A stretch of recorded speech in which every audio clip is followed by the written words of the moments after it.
Hello everyone, this is Robert, and I've been having a lot of fun with the xTool MetalFab. One of my new favorite things is to just go online, find a simple 2D design, cut it out of stainless. It looks like magic, and let me show you just how easy it is.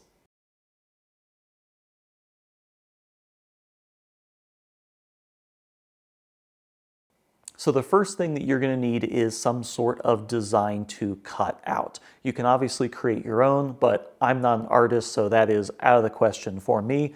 So I just go online and find an image that is suitable. You can do anything from a super simple Google image search, or you can go to Etsy. There's a lot of design files on Etsy, or you can even go to the various 3D printer sites like MakerWorld or Printables. I have links down below for all of this stuff. Generally speaking, you're going to want something that is like a 2D silhouette or line art, something like that. Some of the search terms that you could use would be silhouette, line art, or add for laser cutting at the end, and just look around for something that is a nice, simple 2D image. From there, we can manipulate it and do whatever we want. That's the next step.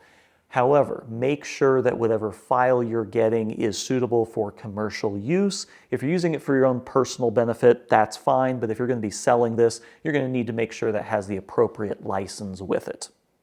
The xTool software is going to want you to import a vector file. This is going to be SVG, DWG, DXF, things like that. And if you have one, you can just click import, select it, and you're good to go. Most commercial designs that you find, like this lovely daisy chicken here, you can download in an SVG or DXF, and you see that this one also has a corporate license, so you could sell this design.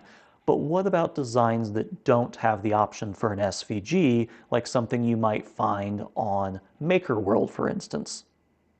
For a design like this, there's a really simple trick. As long as it's on a nice background and has enough contrast, you can click on the image, and we're just going to do print screen.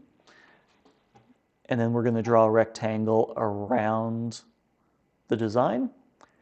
Go into xTool, paste it, and then we're going to click Edit.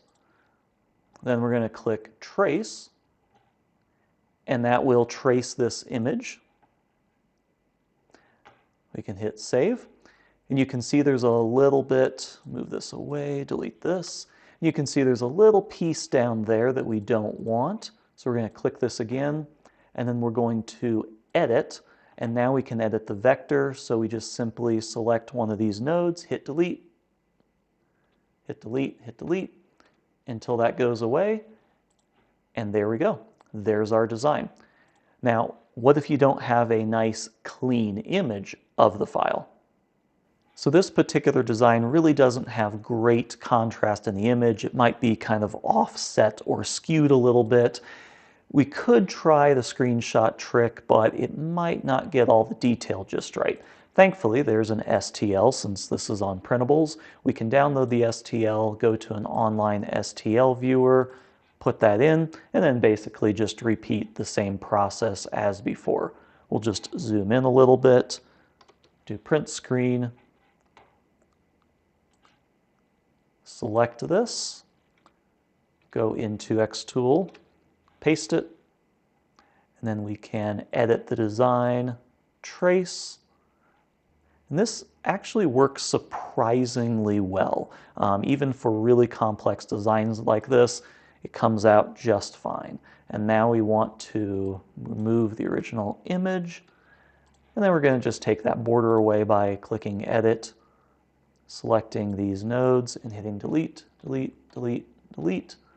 One more time. And there is our vector.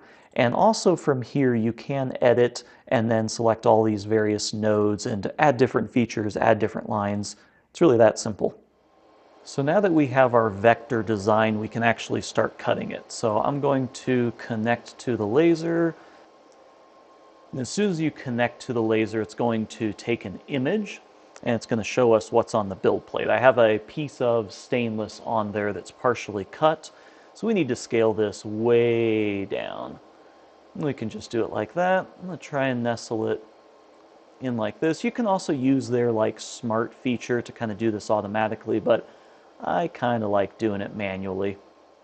So once you have it where you want it, you can use the close-up to actually see if we're going to run into anything down here. You can get it really precisely lined up.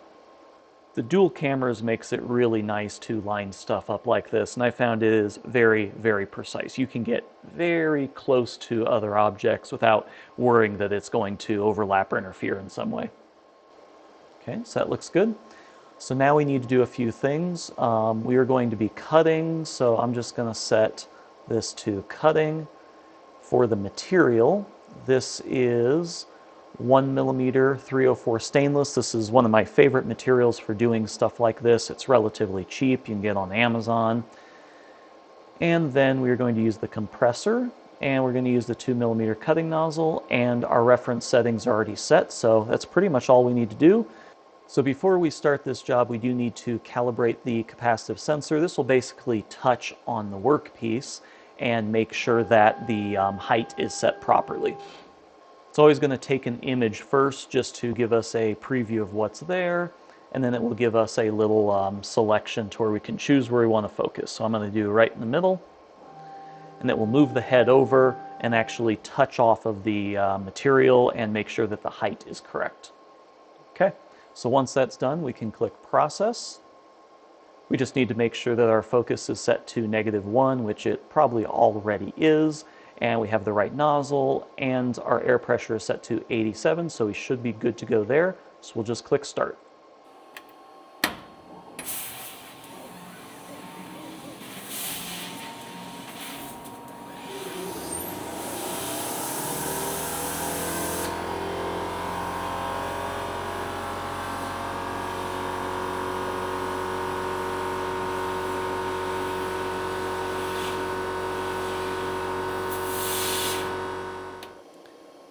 Turned out really nice. Sometimes with these really thin lines, it'll kind of get stuck in there a little bit, but yeah, you just kind of pry it out and everything is fine. This is the front side.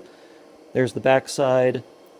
There is no dross, no lips, no issues. You could polish this up if you wanted, but it's pretty good as is off the machine. Let's try a different design. So let's do another design. I'll do this kind of start to finish to show you what it looks like.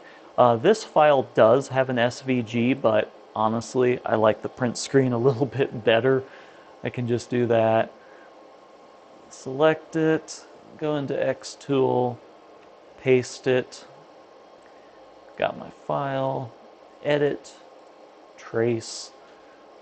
Usually does a pretty good job at tracing, but you've got some settings over here if it doesn't. That looks really nice. Hit save. Move the original out of the way, and we're going to need to update this background since we cut something just now. Okay, so I'm going to see how I can nestle this in there.